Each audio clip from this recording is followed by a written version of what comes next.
ఒక ధార్మిక సంస్థ బట్ కమర్షియలైజ్ చేశారు. Pilgrims are suffering because of commercialisation కదమ్మా, కమర్షియలైజ్ చేశారు.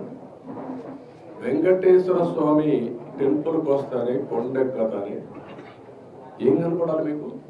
పవిత్రమైన భావం రావాలి. ఈ పవిత్రమైన భావం రావాలంటే ఇక్కడ అడుగడుగున ఆ పవిత్రమైన భావం రావాలంటే ఆ మూమెంట్ కనపడాలి, క్లీన్గా ఉండాలి. భోజనం కూడా, ప్రసాదం కూడా నీట్గా ఉండాలి. విపరీతమైన రేట్లు పెంచకూడదు. వెంకటేశ్వర స్వామి దగ్గరికి వస్తే దర్శనం బ్లాక్ మార్కెట్లో టికెట్లు అమ్ముకోకూడదు. ఒకప్పుడు మీరు గుర్తుపెట్టుకోవాలి, ఇక్కడికి వస్తే ఎంత క్లీన్గా పరిశుభ్రంగా ఉండడం చూశారు.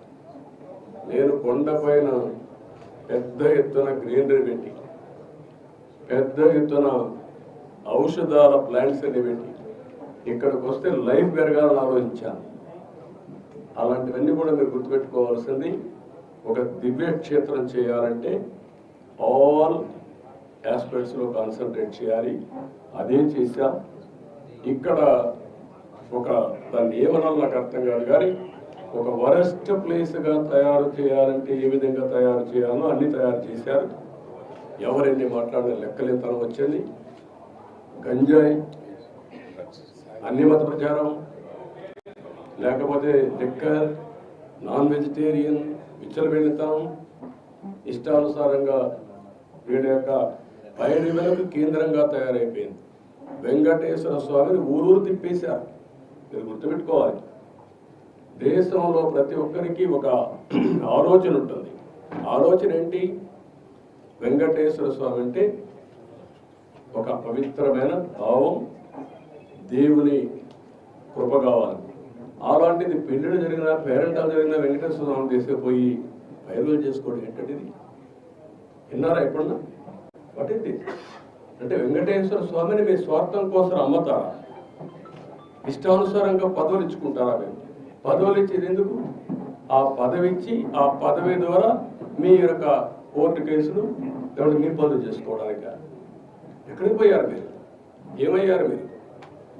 అంటే వెంకటేశ్వర స్వామి, నేను ఎన్నోసార్లు చెప్పాను, గుర్తుపెట్టుకోవాలి మీరు మళ్ళీ ఒకసారి. వేరే దేవుళ్ళు నెక్స్ట్ జన్మలో మీ మీద పనిష్మెంట్ ఇస్తారు, కానీ వెంకటేశ్వర స్వామిని నేను చూసా.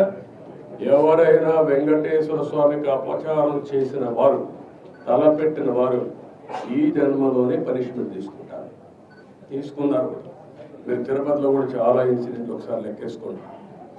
ఎవరైనా సరే, ఉద్యోగస్తులు కానీ బయట వాళ్ళు కానీ ఎవరైనా సరే, దేవుడికి అపచారం చేసిన ప్రతి ఒక్కరూ శిక్ష అనుభవించారు.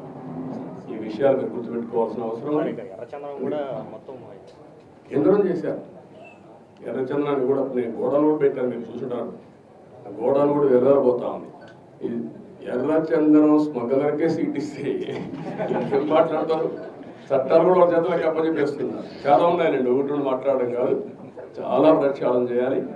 ఇంకా వీళ్ళ డబ్బులు, రౌడీజం, దీంతోనే రాజకీయం చేయాలనుకుంటే ఏమీ జరగదు.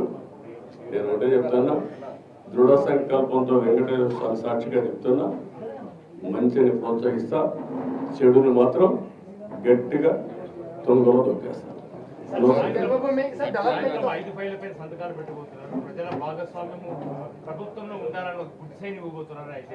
చెప్తారు కదా, అన్ని చూస్తారు కదా, అన్ని చెప్పాల్సిన లేదు. భోంచే ముందు రుచి ఎందుకు?